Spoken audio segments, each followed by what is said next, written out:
ശരിക്കും ഇതിനെ ആ ഒരു സമയങ്ങളിൽ ഞാൻ ഒരുപാട് വേദന അനുഭവിച്ച ഒരാൾ. കാരണം നമുക്ക് ഇങ്ങനത്തെ ഉള്ള ഒരു ഇതൊന്നും നമുക്ക് ഞാൻ സിനിമയിലൊക്കെ ഇങ്ങനെയുള്ള കാര്യങ്ങളൊക്കെ കണ്ടിട്ടുള്ളൂ. അപ്പൊ നമുക്ക് നേരിട്ട് അനുഭവിക്കേണ്ടി വന്നപ്പോൾ ശരിക്കും ഭയങ്കര ഫീലായിരുന്നു. ഒരു 1-1.5 ആഴ്ച എനിക്ക് പിടിച്ചു നിൽക്കാൻ പറ്റത്തില്ലായിരുന്നു. പിന്നെ ഞാൻ പറഞ്ഞില്ല, ഒരു ശക്തി ഉണ്ടായിരുന്നു, എവിടുന്നോ ഒരു ശക്തി എനിക്ക് ഉണ്ടായിരുന്നു. ഞാൻ ഈ അത്രയും ദിവസം ഞാനത് കടന്നുപോയി.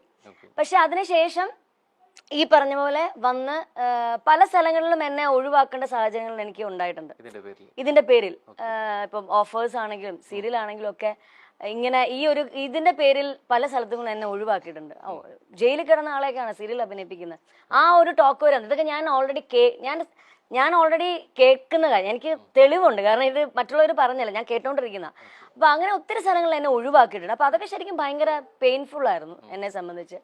പിന്നെ ഞാൻ പറഞ്ഞില്ലേ, പിന്നെ എനിക്ക് സ്വയം ഒരു ഇതുണ്ടായിരുന്നു, ഞാനൊരു ഒരിക്കലും ഒരു കലാകാരിയെ ഒരിക്കലും നമുക്ക് തോപ്പിക്കാൻ പറ്റില്ല സത്യസന്ധമായിട്ടുള്ള ലെവലിൽ പോവുകയാണെങ്കിൽ. എന്നെ സംബന്ധിച്ച് എനിക്കറിയായിരുന്നു ഞാൻ തെറ്റ് ചെയ്തിട്ടില്ലാത്ത ഒരാളാണ്. പിന്നെ പേരുദോഷം വന്നു. അപ്പം അതിന്റെ പുറത്ത് ഞാൻ എന്തിനാ ഇങ്ങനെ ഭയങ്കര വിഷമിച്ച് അല്ലെങ്കിൽ അങ്ങനെ ഇരിക്കേണ്ട കാര്യമില്ലല്ലോ.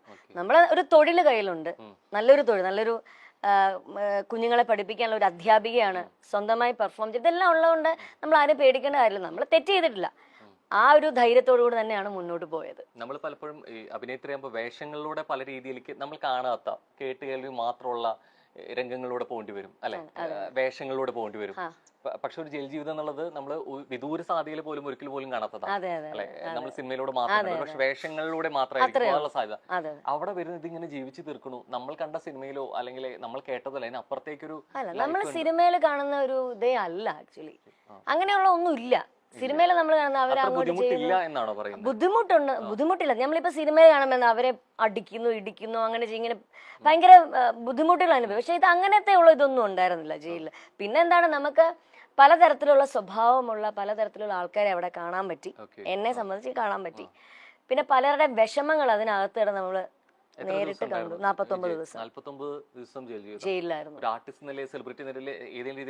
ഒന്നുമില്ല, പരിഗണന ഒന്നും ഉണ്ടായിരുന്നില്ല. എല്ലാവരെയും പോലെ തന്നെ നമ്മൾ താഴെ പായലും അതുപോലൊക്കെ തന്നെ എല്ലാവർക്കും ഉള്ള അതേ പരിഗണന തന്നെ നമുക്കും ഉണ്ടായിരുന്നുള്ളൂ.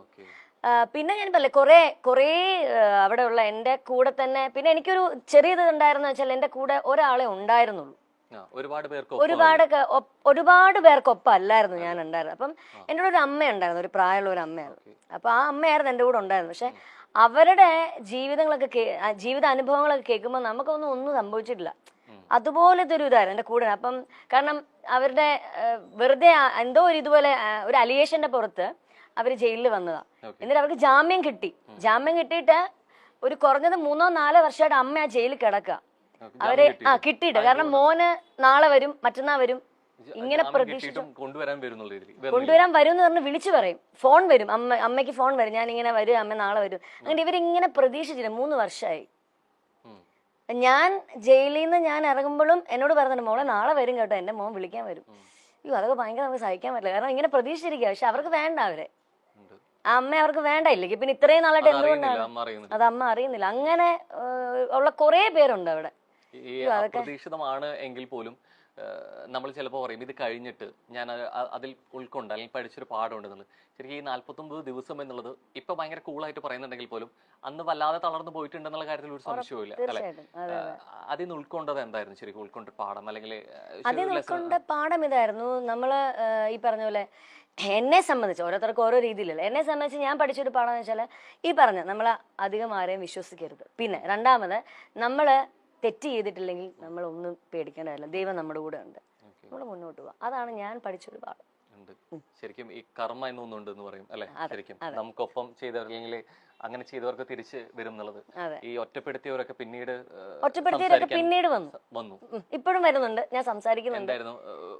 ഈ ജയിലിൽ പോകുന്ന സമയങ്ങളിൽ എന്റെ ഫാമിലിയിലുള്ളവർ തന്നെ, ഞാൻ പറഞ്ഞില്ല എനിക്ക് ഇത്ര കുറച്ച് പേരെ ഉണ്ടായിരുന്നുള്ളൂ, എനിക്ക് ആ ഒരു പ്രശ്നം. എന്റെ കുടുംബക്കാരും ഉണ്ടായിരുന്നില്ല ആ സമയത്ത്. പക്ഷെ ആ സമയത്ത് ഈ അറസ്റ്റ് ചെയ്യുന്ന ആർക്കും പ്രതീക്ഷയില്ലാത്തൊരു കാര്യമാണ് ഈ ഒരു കേസിൽ. കാരണം എന്റെ കൂടെ എന്റെ പിന്നെ വീടിന്റെ ഫ്രണ്ടിൽ തന്നെ മീഡിയാസ് മൊത്തം ഉണ്ടായിരുന്നു ഈ സമയത്ത്.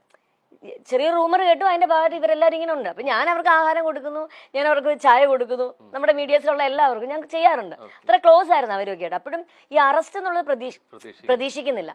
അപ്പൊ എന്റെ കുടുംബത്തിലുള്ള 1-2 പേര് അവിടെ നമ്മുടെ വീട്ടിലോട്ട് വരുന്ന സമയം വന്ന് കേറാൻ പോകുന്ന സമയത്താണ് ശരിക്കും ഈ പോലീസ് ജീപ്പ് വരുന്നതും എല്ലാം പെട്ടെന്നായിരുന്നല്ലോ, വരുന്നു, വിളിക്കുന്നു, പോകുന്നു, ഇങ്ങനെ ആയിരുന്നു. അപ്പം ഇവര് വന്ന് കയറിയവര് ഇത് കണ്ട് പേടിച്ചിട്ട് അവിടെ ഉള്ള, അതും പറഞ്ഞത് മീഡിയാസിനോട് തന്നെ പറഞ്ഞു, അയ്യോ ഫാമിലിയാന്ന് അവരോട് പറഞ്ഞു ഞങ്ങളെയും. അപ്പോഴാണ് പറയുന്നത് ഇങ്ങനെ പോലീസൊക്കെ ഉണ്ടെന്ന് പറഞ്ഞപ്പോഴത്തേക്കും അയ്യോ എന്നാൽ ഞങ്ങളെയും കൂടെ അറസ്റ്റ് ചെയ്യുമെന്ന് പറഞ്ഞ് ഈ വന്ന കുടുംബക്കാർ തന്നെ തിരിച്ചങ്ങ് പോയി.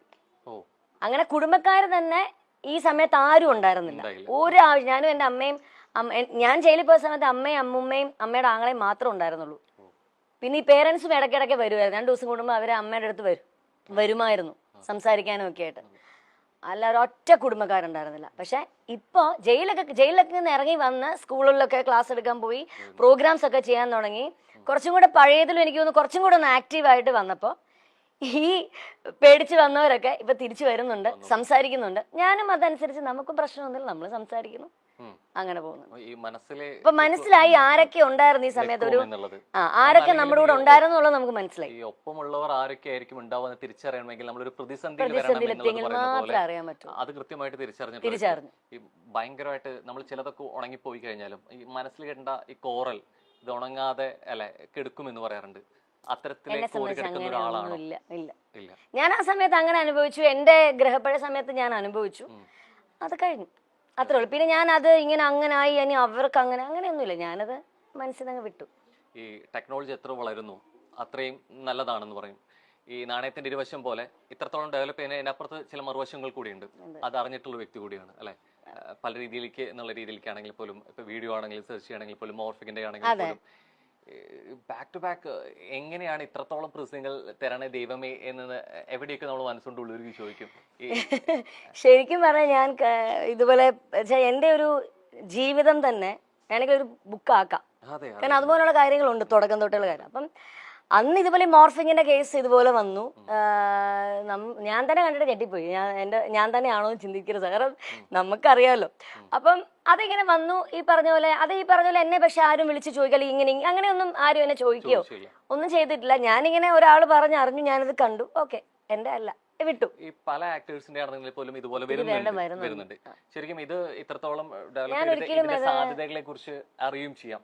എന്തുകൊണ്ട് പിന്നെ ഇത്രത്തോളം ഒരു കോൺട്രവേഴ്സി അല്ലെങ്കിൽ ഇത്രത്തോളം എനിക്ക് തോന്നുന്നു അന്നത്തെ ഇത് 2009 എന്തോ ആ സമയം, അതന്നെ ആ സമയത്തൊക്കെ എനിക്ക് തോന്നുന്നു കുറച്ചുകൂടെ ആൾക്കാർ ഇത്രയും വലിയൊരു എന്താണ് രീതികൾ, അന്നത്തെ രീതിയിൽ കുറച്ചും കൂടെ ഡെവലപ്മെന്റ് കുറവല്ലായിരുന്നു. അപ്പൊ ഇപ്പോഴല്ലേ കുറെ മാറ്റങ്ങളും കാര്യങ്ങളും ഒക്കെ വന്നു. അപ്പം ആ സമയത്തുള്ള ആൾക്കാർ ചിലപ്പോൾ ഒരു പക്ഷെ ഇങ്ങനൊക്കെ ആയിരിക്കാം. ഇപ്പം അങ്ങനെ വന്നു കഴിഞ്ഞാൽ എല്ലാവർക്കും അറിയാം ഇതിങ്ങനത്തെ, അല്ലെങ്കിൽ ചിലത് കാണുമ്പോ ചിലപ്പോ ആയിരിക്കാം, നമുക്കറിയില്ല. പക്ഷെ എന്നാലും നമുക്ക് കാണുമ്പോ അറിയാം ഇത് ഇപ്പോഴത്തെ ആൾക്കാർക്ക് മനസ്സിലാവും. ഈ പലപ്പോഴും നമ്മൾ കുറെ കാര്യങ്ങൾ അറിയുന്നതും അല്ലെങ്കിൽ അപ്ഡേറ്റഡ് ആവുന്നതും ഡിജിറ്റൽ പ്ലാറ്റ്ഫോമിലൂടെയാണ്. നവമാധ്യമങ്ങൾക്ക് അതിനുള്ള പങ്ക് വളരെ വലുതാണ്. ഇൻസ്റ്റാഗ്രാം ആണെങ്കിലും ഫേസ്ബുക്ക് ആണെങ്കിലും ഒക്കെ നമ്മൾ കണ്ട് അന്ന് എത്രത്തോളം ഈ സോഷ്യൽ മീഡിയ എത്രത്തോളം സജീവമല്ല എന്നുള്ളത്. ഇത് ഒരു പക്ഷേ ഇതിന്റെ 2 വശങ്ങളും ആർട്ടിസ്റ്റ് എന്ന നിലയിൽ ഒരു പക്ഷേ സോഷ്യൽ മീഡിയ ഗുണം എന്ന് പറഞ്ഞ പോലെ തന്നെ ദോഷവും ഉണ്ട് എന്നുള്ള രീതിയാണ്. ഇത് സജീവമല്ലാത്തൊരു ഡിജിറ്റൽ പ്ലാറ്റ്ഫോമുകളുടെ പ്രാധാന്യം അത്രത്തോളം ഇല്ലാത്തൊരു കാലം ശരിക്കും ഇതൊരു കാരണമായിട്ടുണ്ടോ? ഇതൊരു ദോഷമാവാൻ എന്നുള്ള രീതിയിലേക്ക് ഇതിന്റെ ഒരു സത്യാവസ്ഥ അറിയാതിരിക്കാൻ അങ്ങനെ തോന്നുന്നുണ്ടോ? ശരിക്കും ഇപ്പം ഇൻസ്റ്റാഗ്രാം, ഫേസ്ബുക്ക് ഇതെല്ലാം ഉണ്ടല്ലോ ഇപ്പം എനിക്ക് തോന്നുന്നു കുറച്ചും കൂടെ ആൾക്കാർക്ക് മറ്റേ പണ്ടത്തെ എൻ്റെ ഒരു കാഴ്ചപ്പാട്ടില് അന്നത്തെ ആൾക്കാർക്ക് അത്രയും കാര്യങ്ങൾ അത്ര വ്യക്തമാകുന്ന ഒരു സാഹചര്യം ഉണ്ടായിട്ടില്ല എന്നുള്ളതാണ് എനിക്ക് തോന്നിയിട്ടുള്ളത്.